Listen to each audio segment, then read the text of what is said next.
both of them are pretty tough, and there's a tendency for you need to understand how to do both in order to stay awake. And this is also kind of what, it's kind of off topic, but Michael Jackson's Beat It video is really about. Because what happens is that this Kundalini stuff also ties directly into your sexual channel. And so when you go into this high state, you actually have to maintain yourself from going into an orgasm. And then when you can, in a sense, suppress that orgasm but stay in the mood, that's when you keep reaching further and further. And this is because we leak.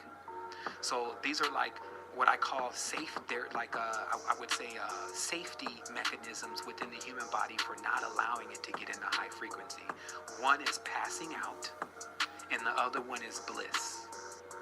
So, of course, when you experience this, because, you got to train yourself to be able to do this. So, at a certain point, as you're taking these breaths, when you breathe in, for a moment, you don't even feel like you need to breathe out because the body is so oxygenated.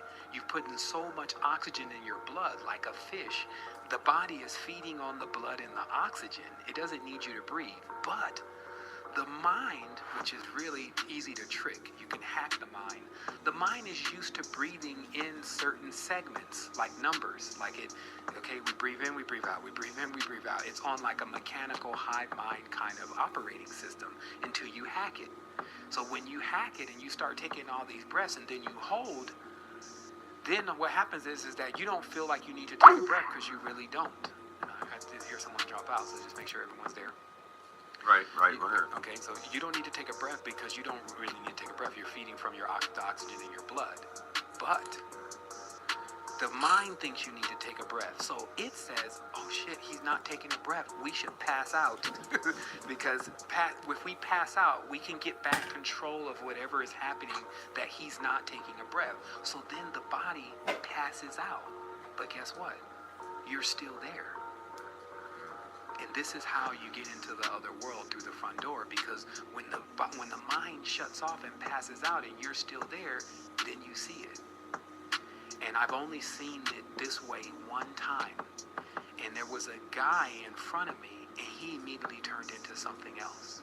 And that's all I'll say about that. Because, and then as this comes back, because you come back, the thing about the front door is that it's really easy to get back into the reality. Versus if you take the back door, and one of these substances are too strong and you can't get back in, it could be what they call a bad trip, right?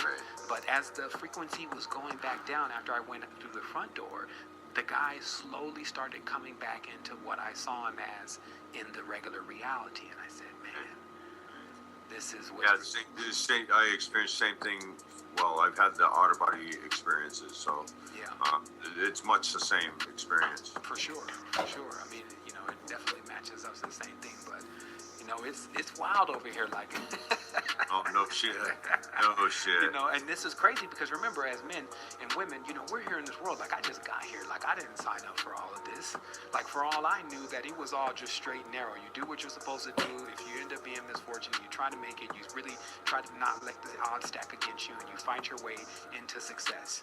But that ain't what's going on here, Doc. Like, this is, and as I said, when I went into these other frequencies, more than me saying, oh my God, I have this ultimate energy and power, because you can feel all that too, I was more like, oh my goodness. Because my mind immediately starts reverse engineering. That's how I got as far as where I'm at now. It says immediately, Sevan, if you don't even know what you're doing, and you're here, imagine beings that are here, but they know what they're doing. What could they be doing in this? Because you have so much energy. Here's the thing. When you think about the sun, you turn into one. And then all of a sudden, you can see this in your mind. The frequency spikes. You can hear it in your ear. It goes, and then when that happens, you feel this pulse come off your body, okay? Then it hits something, and this is what I found to be quite interesting. I think that this is the purpose of the aura. It's it's a containment unit. The energy pulsed hit the outer part of this torus, because it was definitely a torus, and then it sent it back in. Okay, so this, remember, I haven't been trained by anybody. I don't have any gurus that sit on the lap of and all this.